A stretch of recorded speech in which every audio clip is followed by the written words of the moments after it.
Hello, hello, hello. How's everyone doing today? My name is Trey. Normally on my channel, I talk about information technology, different aspects of it.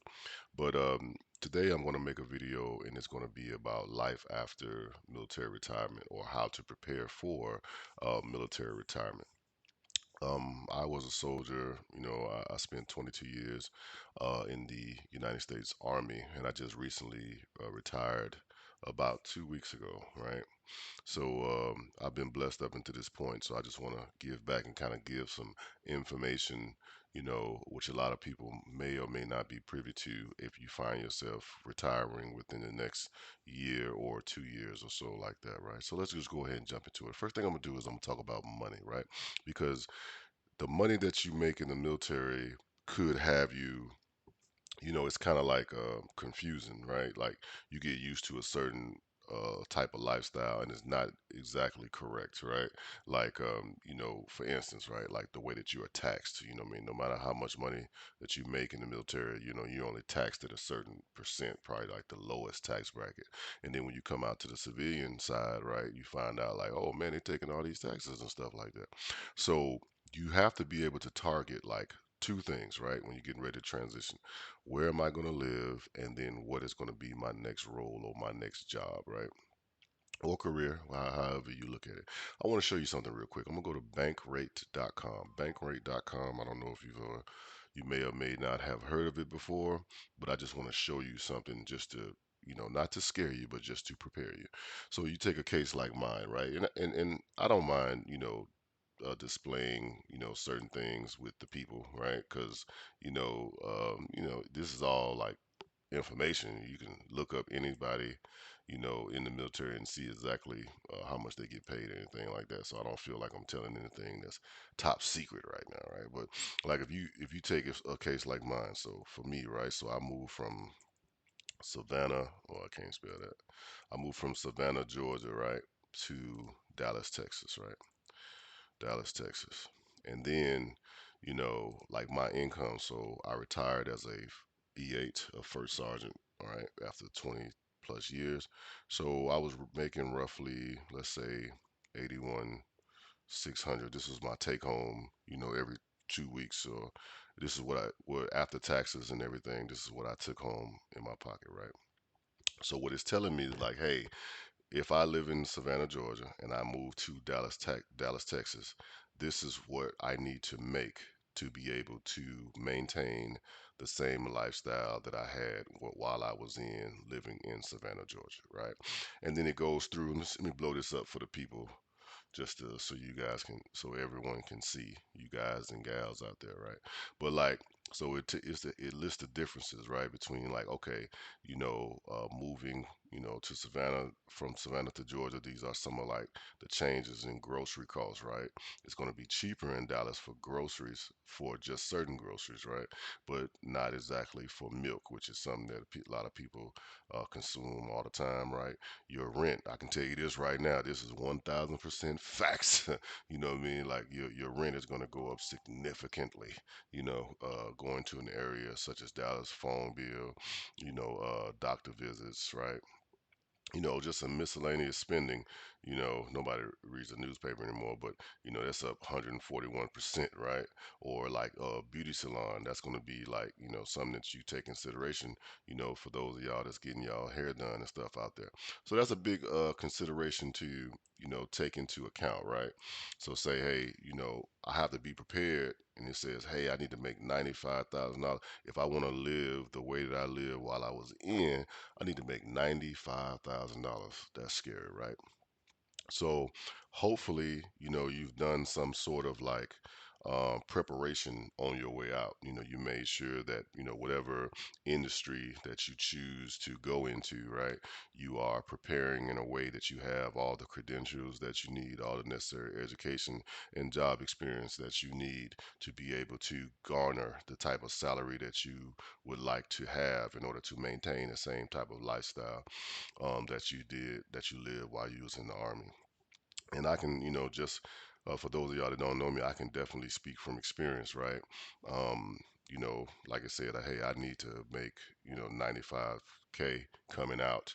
Luckily for me, I was able to land a job where I made, I make more than that, right? So, there's really not a lot that has changed within my particular lifestyle, right? So you're definitely going to want that for you and your family. That you need to start working on it right now. So hopefully, if you're watching this video, you are within at least 12 months to at least 2 years of getting out, separating, transitioning, whatever is going on in your personal life, so you can start working towards the plan. So now that we've talked about that aspect of it, let's talk about some of the things that you need to do in preparation, for leaving the military. Number one, what you need to do is you need to start your countdown. When you start your countdown, what I mean is like you got to say, hey, listen, man, I got 12 months left, or I got 24 months left, so on and so forth. Or hopefully you caught this video before the end. You might have 6 months left, whatever the case may be. You need to start your countdown. As a soldier, it is very, very hard for us to just put the brakes on because, like out here in corporate America or out here in most of these jobs, you're kind of doing everything for you, right? So it's like, hey, I. But in the military, you're always taught, hey, it's we. It's the team aspect. So, you might have like a crisis of conscience, right? Where it's like, oh, well, my job is asking me to do X, Y, and Z, or they still need me to do this, or they still need me to do that. Hey, at some point, right? This is a timeout, right? At some point, you're going to have to let people know, like, hey, it's time for me to look out for me, right? And sometimes you can tell people and they be like, yeah, yeah, yeah. And then still be like, all right, well, I need you to pull this staff duty, or I need you to do this or do that. You be like, okay, but you're going to have to start pulling away, okay? And as hard as that is, I know how hard it is, especially when you got soldiers. It's not so hard for, sometimes for your bosses, but when you got soldiers and soldiers need you and depend on you, I know how hard it is to walk away, but you have to walk away. I'm telling you, because there's a lot of things that you need to prepare for. All right, number one, you need to start preparing right now. I wish somebody would have told me this when I was 30 years old, right? If you are watching this video and you have not done this yet, you probably need to just press pause and start researching it and then come back over here, okay? But the number one thing you need to do is you need to go get life insurance, right? You need to go find a whole life insurance policy, not a term policy, but a whole life insurance policy. I wish somebody would have told me that when I was 30, right? Now, I know, like I said, in the military, we are spoiled. You know that from the day that you enter the military, you have a $400,000 life insurance policy. So you know that you're good to go. You don't have to worry about anything.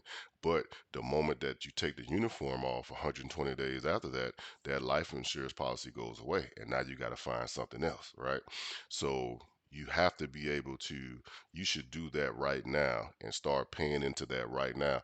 That way, when you leave and transition in your late 30s or early 40s or whatever the case may be, there's really no disruption because you already have that life insurance policy set in place. So that is very, very important. If you've never heard of whole life insurance, please make sure that you get that now.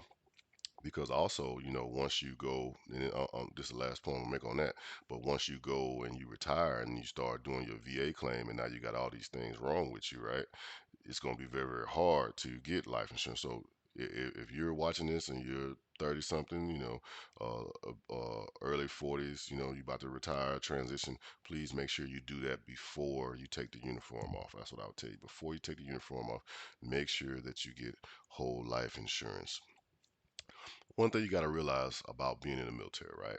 And this is hard for some people it's easy. It's definitely easy for me. You have to understand that the military is going to be there when you leave. Like, I mean, be honest, like, today's Saturday morning, right? I woke up, but if you wake up, if you retire and you wake up the next day and, you wake up at 7, 8 o'clock, or you still wake up at 6:30, the soldiers, they're doing PT, Marines, sailors, airmen, whatever, they're doing their normal daily routine, and then here you are over here. So you shouldn't have that many qualms about, breaking away and taking care of yourself, because life is gonna go on. Okay, so just never forget that life is gonna go on. You have to break away. All right, you need to be thinking about what you're actually going to be doing, and then start working that. Then number two, right? Starting, well, I don't know what number we're on right now, but hey, well, another thing that's very, very important, right? Your resume. Okay, your resume is very, very important. I was, I can just speak for personal experience. I was scared to death when I had to write a resume, for the simple fact that I've never done it before, right? Because like in the military, your resume is on your uniform. Everybody can look at your uniform for about 3.5 seconds, and I can see everything about you. Okay, this dude's airborne. Okay, this girl, she's a drill sergeant. Okay, this person been in Iraq, this person been in whatever. I can look at you in 5 seconds, and I can tell pretty much everything about you, right? Not everything, but a lot of things about you, right? It's not like that in civilian world. You're gonna have to put it on paper. You're gonna have to write it. So you need to be searching, going on different YouTube videos. You can go on Google, YouTube. You can access the USO, all these different military organizations, right, to get you help with writing a resume. But that's the one of the first things, like in the first, 12 to 10 months left, you need to be working on your resume and getting it solid. Your civilian resume and your federal resume, if you choose to work for the federal government, you need to be taking care of that like immediately. The quicker you do that, the easiest way is going to be find a job. And if I just might tell a story, let me tell a story real quick. Can I please? All right, thanks. I actually stopped working in January of 2022. Okay. Now, what I did exactly what I'm telling all of you. I started working on my resume. I worked on my resume for about 3.5 weeks. That's all I did every day. I just worked on my resume. I looked around, looked at the job posts, bam, bam, bam. And then I applied. And when I applied, I applied to a major company out there, right? Because I had put so much work and diligence, and I had done other things to prepare myself, education, certifications in IT and stuff like that. But because I had put so much focus on my resume, right? I got a call back within like a week and a half, 2 weeks, right? So you need to make sure that you put a lot of emphasis on your resume. And you can go, like I said, I got other videos talking about it, and you can see, where I landed as far as my next career from the military if you choose to do so. But what I'm just trying to tell you, you must put a lot of focus on your resume. Nobody's really going to write it for you, okay? You can pay somebody, but why? You know what I mean? You're nope. Just like they say about your evaluations, right, in the military, or where they say, hey, nobody's going to say more kind things about you than you. It works the same way with the resume. Nobody's going to say more kind things about you than you. So you need to take care of it. Okay. All right. And yeah, like I made another video a long time ago, and I'll make sure that I try to put this in here. You need to get a checklist, right? Because there's a lot of things that you may or may not be doing to think about it, right? There's a lot of things that you may not be thinking about. So if you have a prescribed checklist, like okay, hey, in month 10, I need to be setting this up, or in month 6, I need to be doing this, so I need to be doing that. You need to make sure that you go out there and find a checklist. Okay, I'll put a checklist in the video, and then, I have one in my Facebook group too. So I'll leave a link to my Facebook group on here. If you're still watching, that means you're serious. So I'll leave a link to my Facebook group, and you can go get this retirement checklist. And the last thing I'm going to say before I get out of here, right? You need to make sure that you take care of your VA, your veterans benefits, right? Especially like your disability. Now, this right here proves very important, because if you do this, you've maintained a lot of, what do you call it? Injuries, right? Like I can just speak for myself, being number one, like a drill sergeant, right? Where I was drill instructor, where I was running every day, beating up my knees, beating up my lower back, beating up my feet. I had the ruck sack on me all the time, just beating up my body. Then number two, most importantly, I was a paratrooper, right? Jumped out of airplanes all the time. So I'm hurting my heels, I'm hurting my elbows landing, I'm hurting my back, I'm hitting my head. Just all this stuff over the years, it takes a toll. And I'm gonna tell you, man, like it is very like I'm telling you, man, it's the older you get, man. Like I got no problem. I'm 42 years old, man, and look, I wake up in sheer pain, You know what I'm saying? In my knees, like from most days, like I wake up in the middle of like 2 o'clock in the morning, like knees just throbbing. You know what I'm saying? Like so, it's very serious. So make sure that you take care of your VA compensation, and you need sometimes if you feel like you can't do it by yourself, because some people will tell you, oh, you can do it by yourself. Like me, I didn't really have a lot of confidence. I don't mind sharing that with you people, but I said, you know what, I'm gonna get some help. So I reached out to a DAV.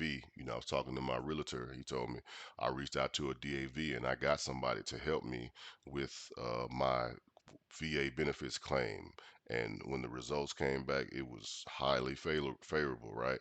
So what I can tell everybody is make sure that if you feel like you don't have the due diligence or the time, because you might have a lot of other stuff going on in life, you may need to reach out to somebody who can help you prepare your claim. I'm not talking about going to a lawyer and paying them, because they got plenty of people out there that do it for free. All you got to do is just go to the VSO, the Veteran Service Organization, or you go to a DAV and they can help you prepare your claim. All right, so I think I've held everyone long enough. I do hope that these words, have helped you. And if you do find like they've helped you, just all you gotta do is click like on the video, because that will push the YouTube algorithm and get the message out to the people, right? So if you click like and leave a comment or something, I promise you I will get back to you, and that would just help more and more people see this message. So I do appreciate everyone. Thank you for tuning in, and it is I says me, Cisco Soldier, aka Uncle Trey. Appreciate y'all. Holla at y'all. All right.